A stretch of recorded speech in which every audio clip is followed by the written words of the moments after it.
Greetings everyone. Welcome to this training video on the 3D management model, using actionable information to improve program outcomes. My name is Dave Pattison, and I'm the Principal and Chief Analytics Consultant at Impact Analytics. And I'll be walking you through this presentation today, which should take about 30 minutes. The 3D in the name of the tool is short for Data-Driven Decision, and this tool was designed to assist nonprofit organizations to take action from data that has been collected on their program operations. It's a fairly straightforward model based on 5 key elements that we will review very shortly, and it provides a structured approach to help teams move their organization forward based on actionable information.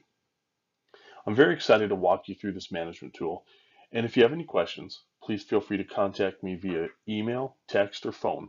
My contact information will be provided at the end of the training session. So let's get started.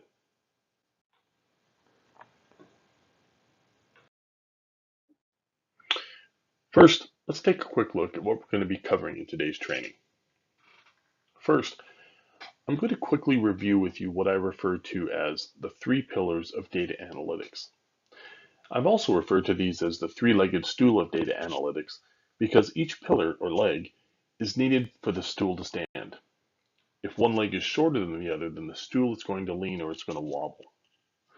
So, in order to have a solid analytics program, you need to invest equally in each of these pillars. Second, we'll review the importance of the 3rd pillar and why I believe that it's probably the most important of the pillars for an organization to focus its attention on.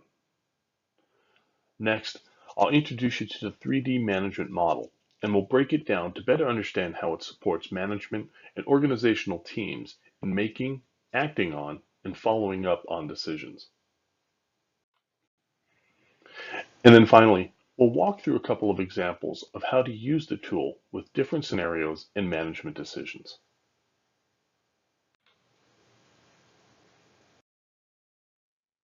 So let's go ahead and review the 3 pillars of data analytics. The 3 pillars are leadership, analytics tools, and management processes.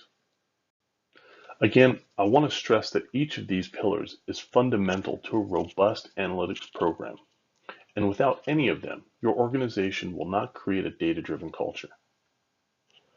The first pillar, leadership, provides the vision and commitment of an organization towards implementing an outcomes-based, data-driven culture. The nonprofit industry is changing rapidly, and increased expectations from data-savvy donors, outcomes-driven foundations, and government funders have challenged many nonprofit leaders to rethink the way they are managing their programs and organizations.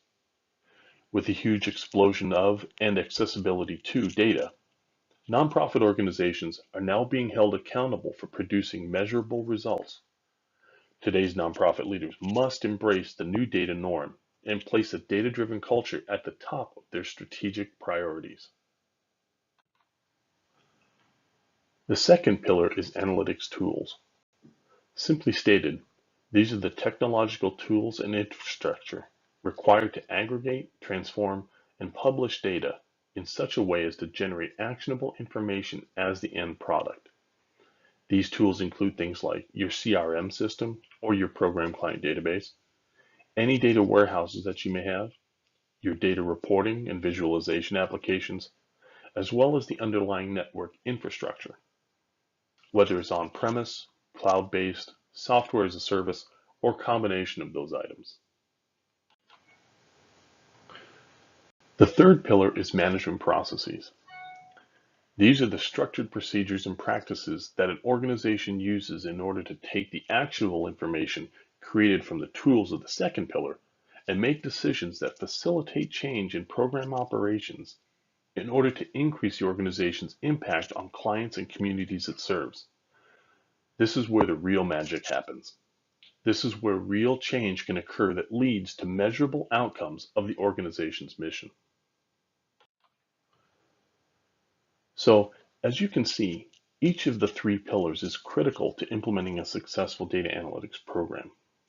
The first 2 are necessary in order for you to be able to make change, and the 3rd pillar ensures that the change will happen. For that reason, I believe the third pillar is the most crucial pillar because the management processes that are put in place will either propel the organization to create greater impact or will lead to a wasted opportunity to improve the lives of your clients and communities.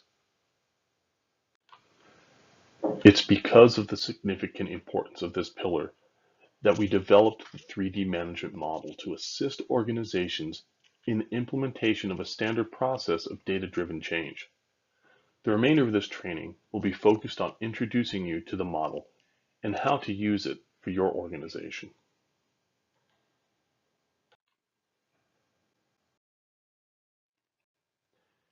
Having reviewed the 3 pillars of data analytics and recognizing the importance of the third pillar of processes, let's now take a look at what contributes to successful process management. At the very basic level, there are 5 rules of process management that, if you follow, promote innovative solutions and foster meaningful change in an organization. These rules are: your process must be standardized and structured. Simultaneously, your process must be agile or flexible to adapt to feedback from actions taken. It must promote experimentation to solve problems or to create innovative ideas. It must be action-oriented, meaning that every decision must have activity and follow-up. And finally, it has to have a clearly articulated goal or outcome that the team can work towards. When these 5 rules are implemented in a management process, you significantly improve the effectiveness and outcomes of the team and can more easily achieve your ultimate goals. But these are fairly broad rules. So what I'd like to do now is to provide you a bit more detail on each rule so that you can better understand how and why these rules result in a successful management process.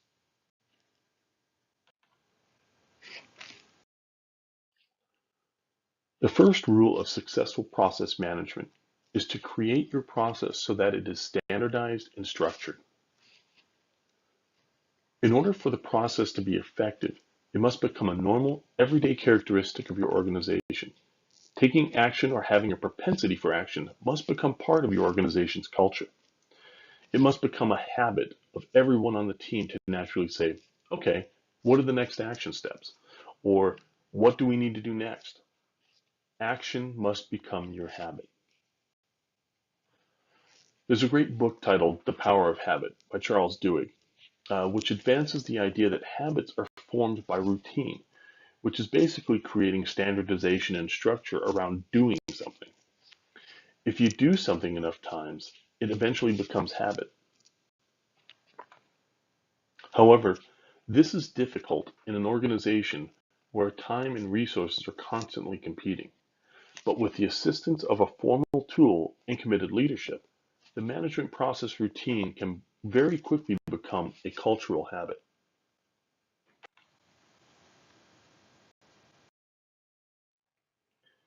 It might seem like a contradiction to say that your process should be standard and structured, and then turn around and state that the second rule says that you need to be agile and that changes. But what we're really looking for here is structured flexibility. You don't want your process to be so structured or rigid that any slight adjustment breaks the process. You must be flexible enough to adapt the process in response to new actionable information that will inevitably come up. For example, a Head Start teacher has been teaching colors and shapes to the kiddos in her class, but when observing their comprehension, they just don't seem to be grasping it. It would be crazy for the teacher to just push on with the curriculum. Rather, some adjustments need to be made to the teaching methodologies in the curriculum to achieve the desired outcome of the kiddos learning their colors and shapes.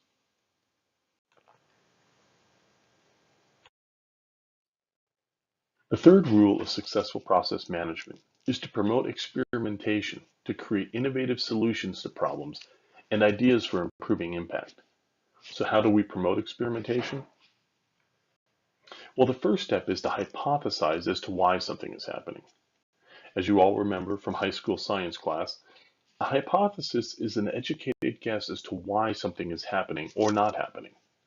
It is the question that you come up with to design an experiment or a new process to see if you can replicate or change the outcome. A great framework is just a simple fill-in-the-blank sentence. Outcome A happened because of activity A, but what if we did activity B? So let's go back to the example we just looked at where our kiddos in our Head Start class weren't grasping their colors and shapes. Using the sentence above, we can construct an experiment given a simple hypothesis. My kiddos aren't understanding shapes and colors because I'm using construction paper shapes to teach the concepts. But what if I had them finger paint their shapes instead? This sets out a clear experiment with a planned change in activities to produce a desired outcome.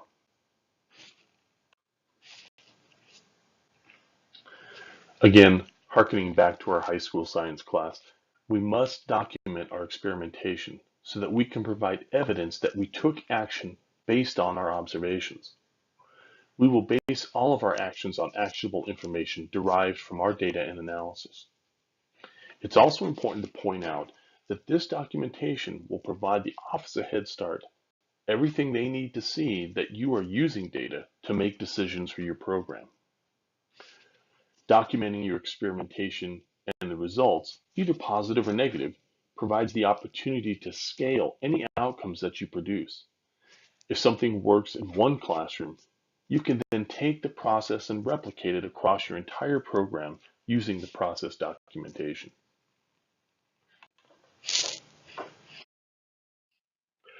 Our fourth rule is that every process should be action-oriented, meaning that it needs to clearly define an activity that will take place that will lead to an outcome. I want to just take a brief minute to discuss the terms data-informed and data-driven. I'm sure that you have all heard both terms in some way or another, although data-informed is more prominent in the nonprofit industry, where data-driven is more commonly found in the for-profit world. Interestingly, I think that this is reflective of the management mindsets of the two industries, one focused on outputs, like the total number of people helped, and the other on results and outcomes. To me, data-informed is passive in nature. It doesn't create a sense of movement or action. It just says that you're informed. Data-driven, on the other hand, is active and connotes that you are driven, that some sort of activity will be kicked off based on the data. For this reason, I think it's important for folks to get comfortable with the idea of being data-driven and for nonprofit leaders to promote a data-driven culture in their organization. So the process must take action on the actionable information that is gleaned from the data. Again, from our previous example, our action or our activity is that we're going to change the color and shape activities that we're using in the classroom.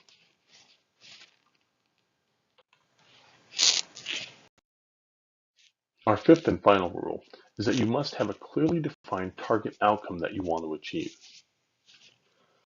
From the beginning of the process, you must define a target outcome that represents the desired outcome of your actions. The target outcome must be measurable.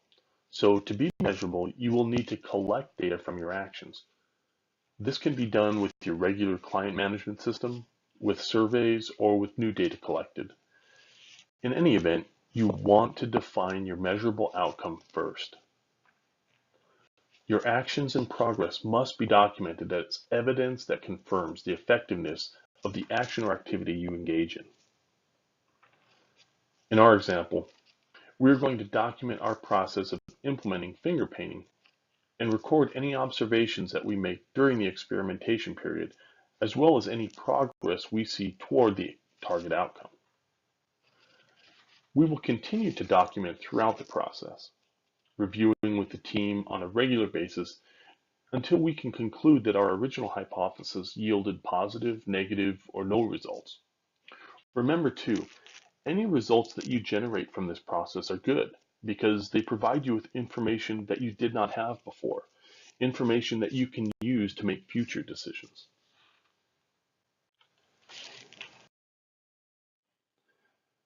So before I introduce you to the 3D management model, let's quickly review the 5 rules of successful process management. 1. Process management must be standardized and structured, but be agile and flexible enough to adapt to new information provided through the feedback loop. Process management must promote experimentation and take action based on the hypothesis that you create for your experiment.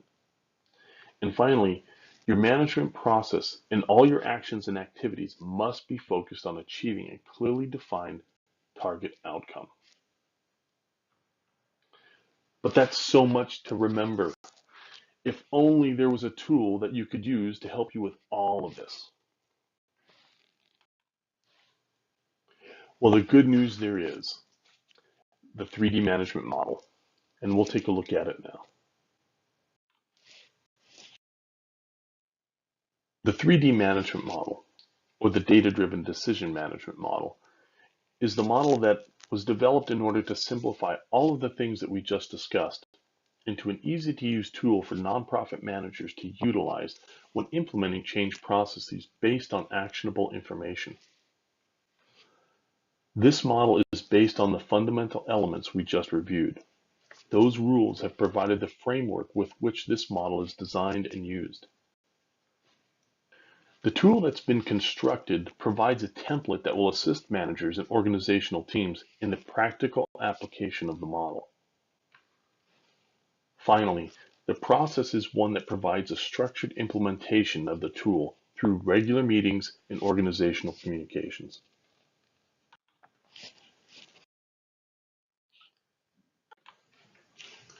The 3D management model utilizes a standard reporting tool to capture all of the actionable information, the target outcomes, and planned actions the team will perform to achieve a clearly defined and measurable target outcome.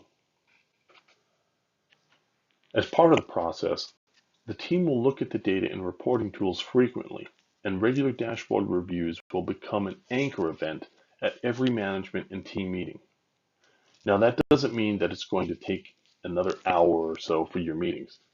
In fact, I would say that it should take no longer than 10 minutes to review your dashboard data and identify the hotspots or areas of concern or areas of strength. What and how to take action on will be determined at a more focused analytics meeting. The reporting tool, in the way that it is designed, will prompt management and staff to experiment with new ways of doing things. It will break through the barrier of, that's the way we've always done it.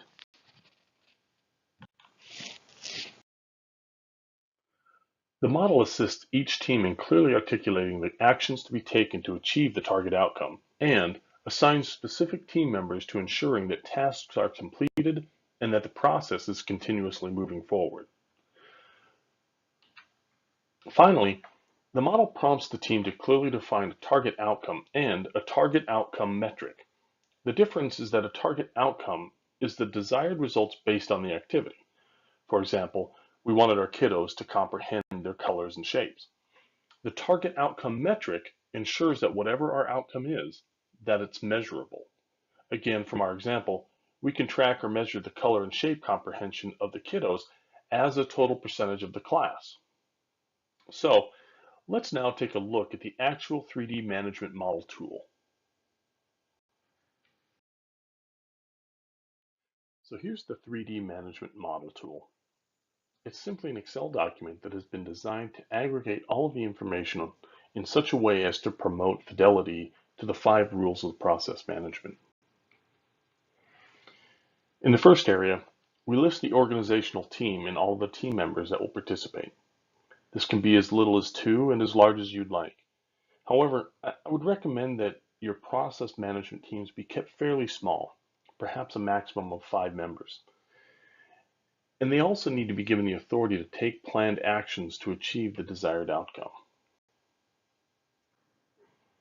The next area reflects the observation made from your actionable data and the hypothesis that your team designs to test specific actions to achieve the desired target outcome. The target outcome is the desired result of taking the action stated in the hypothesis. It needs to be clear and focused. Avoid outcomes that are actually outputs, like we will create 20 referrals for job training. That's not an outcome. A similar outcome would be we want to reduce the jobless rate of our families from 7% to 6%.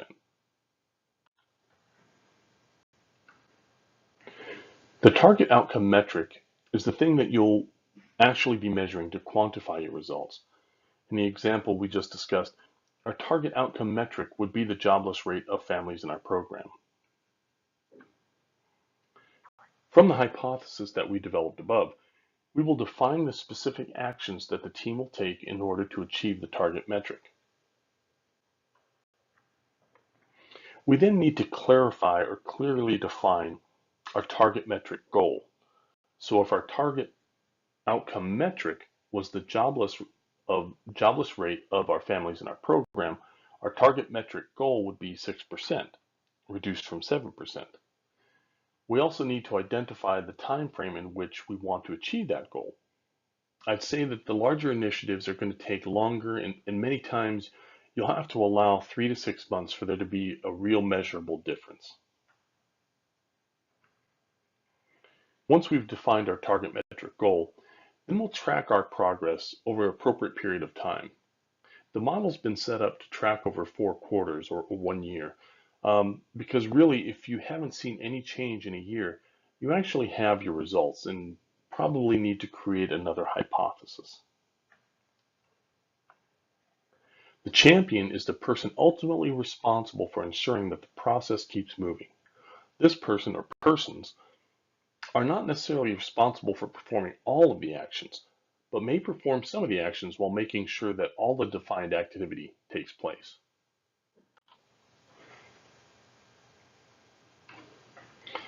Finally, there's the area where all actions, observations, notes, and recommendations from the process are recorded.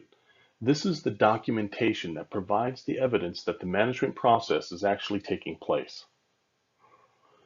So now that we've taken a look at the tool, why don't we walk through an example to illustrate how it actually works.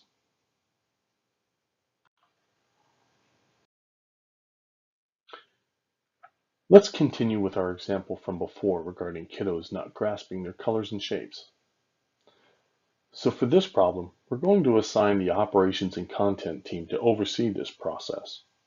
And that team consists of Jennifer, the executive director, Dale, the operations manager, Susan, the content manager, and the area managers. From our child progress dashboards, we're observing a lower than expected measure for shape and color recognition. We've also observed that the metric has trended down to as low as 68%, but currently sits at 71%. Using this actionable information from our data, we hypothesize that the decrease is due to using colored construction paper cutouts to teach shapes and colors.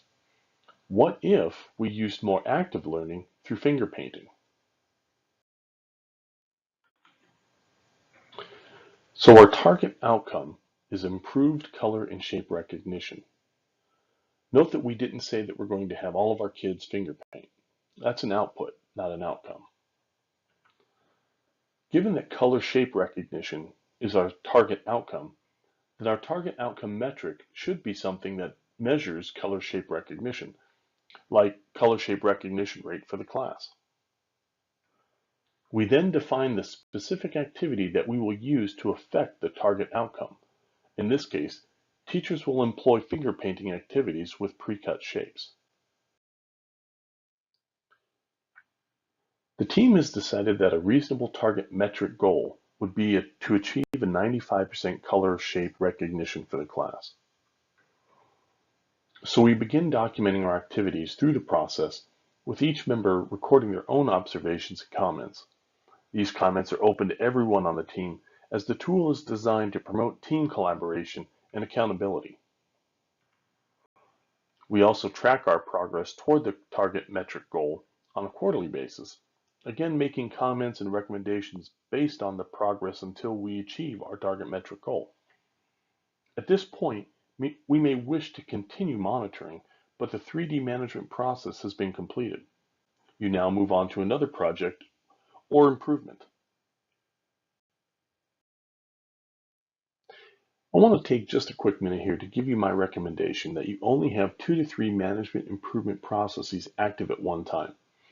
With numerous daily tasks and job responsibilities, the amount of resources that the team may have to dedicate to a 3D management project may be limited. By narrowing your focus and not taking on too much, you'll be able to be much more effective at actually creating a positive change in your organization. I heard somebody once say, "How do you eat an elephant? One bite at a time." I subscribe to this idea, and I really recommend that you do too.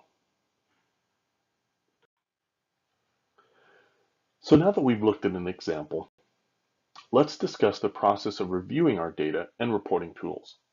How often should the information be reviewed? When do you make changes to your process? Who should be viewing what information? These are all great questions, and we address them with the 3D management process.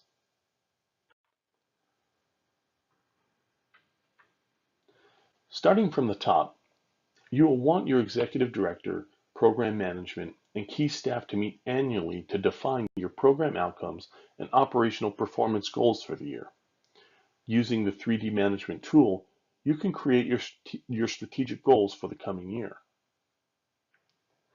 Next, on a quarterly basis, the same group will meet to do a full review of the data and the progress being made on the program outcomes and operational performance goals. At this meeting, each team member will have the opportunity to speak to their specific comments, notes, and recommendations, and the team can celebrate any outcomes that have been achieved.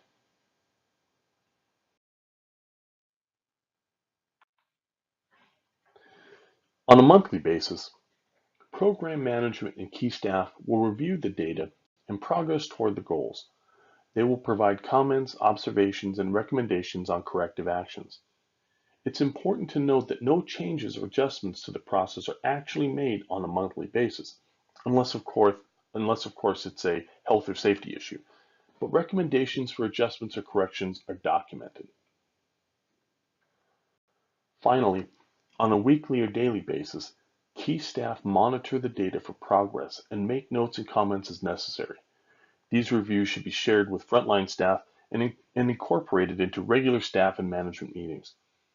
As I stated previously, the weekly and daily reviews shouldn't take longer than 10 minutes, and they're really just a simple check-in with the data to see if there's any trends developing.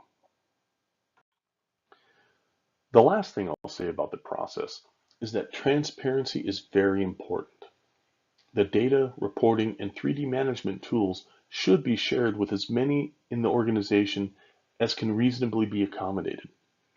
These tools provide a cohesive platform around which everyone can communicate and collaborate for the overall increase in client impact. So we've reviewed the model, the tool, and the process and walked through a practical example.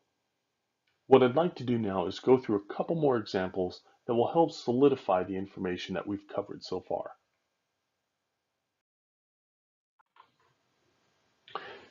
For our example exercises, we're going to be looking at improving the attendance at Healthy Children Head Start.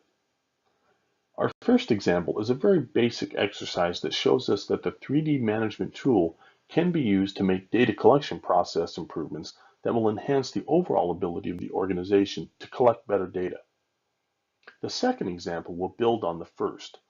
Having collected better data as a result of successfully completing the first example, Healthy Children Head Start identifies a specific area of attendance that they would like to improve on.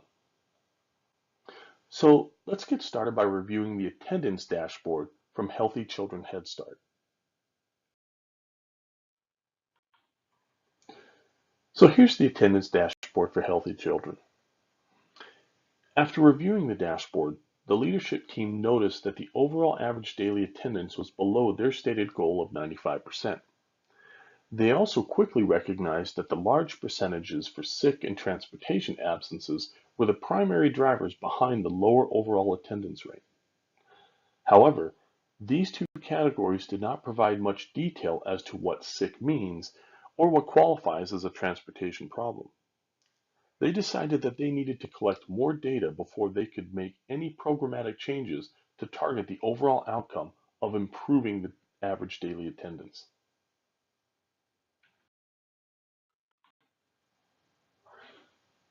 So the team at Healthy Children Head Start pulled out their trusty 3D management tool and got to work on a process improvement based on the actionable data they observed. First, they assigned the operations and content team to the project, including Jennifer, Dale, Susan, and the area managers. Next, they documented their observation. The data from the attendance dashboard has indicated very high percentage of our absences are due to absence codes sick and transportation. This does not provide us with the detail to create solutions for our families. The team then created a hypothesis based on their observation from the data.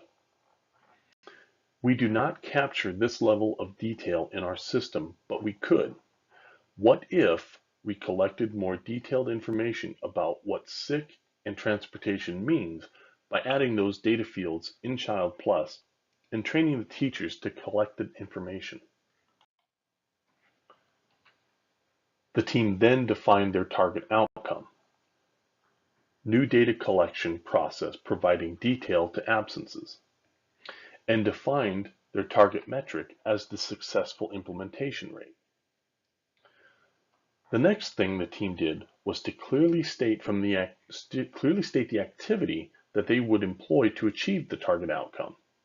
New data fields will be added to Child Plus, and teachers will be trained on how to collect the additional detail. And then they set the target metric goal and timeline, 100% by 6/30/2019. The team then kicked off the process, and Dale took the lead to ensure that all the actions were taken to complete the activity.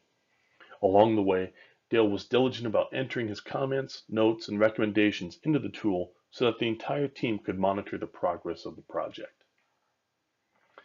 As a result, the implementation rate of the new data collection process was achieved in the first quarter.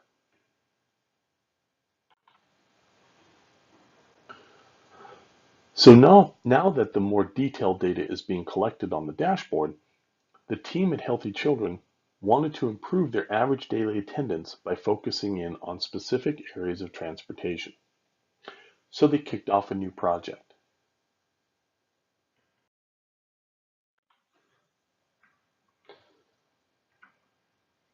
Again, the operations and content team are tapped to take the project on, and it was led by Jennifer, Dale, and Beth, who is the FSS supervisor. After reviewing the new data collected in the updated dashboard, the team makes the following observation. The data from the attendance dashboard has indicated that our average daily attendance rate from our program is currently 87.9%, of which 31 to 36% is due to transportation issues.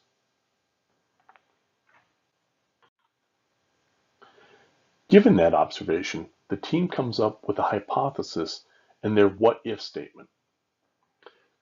For more detailed transportation data we've collected, we can see that a large percentage of our kiddos aren't coming because the family doesn't have funds for public transportation. What if we provided free passes for the bus and/or light rail? The team then decides that their desired target outcome is to decrease absenteeism due specifically to lack of funds for public transportation. And they set their target metric as the percentage of children absent due to the family's lack of funds for public transportation. From the hypothesis, the team defines their activity as identify families who have indicated this issue as their reason for being absent and offer free bus or light rail passes. The team finally sets their target metric goal at 25%, which is currently at 31%. The team then sets to working on taking action to affect the activity. First, the executive director works with the FSS supervisor and the operations manager to create an implementation plan.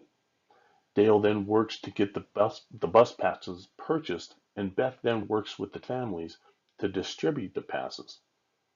During the 4-month process, The team continues to provide their comments, notes, recommendations, and feedback in the 3D management tool. They review regularly in team meetings and with frontline staff to make them all aware of what's going on and what they're trying to accomplish. After the first 3 months, however, there's no movement in the target outcome metric, which sits at the same level it was at the beginning of the program. However, as Beth notes in her comment on September 10th, the team committed to giving the project a 6-month ramp-up period.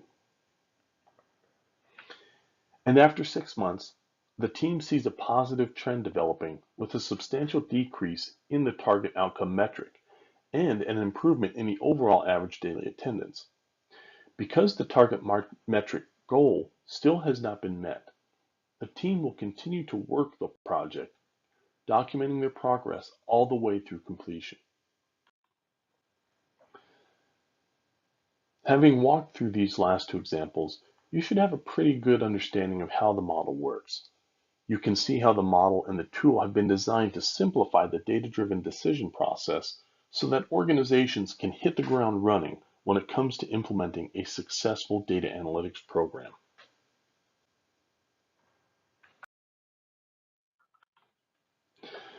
So to wrap up our training session today, let's quickly review what we've learned about the 3D management model.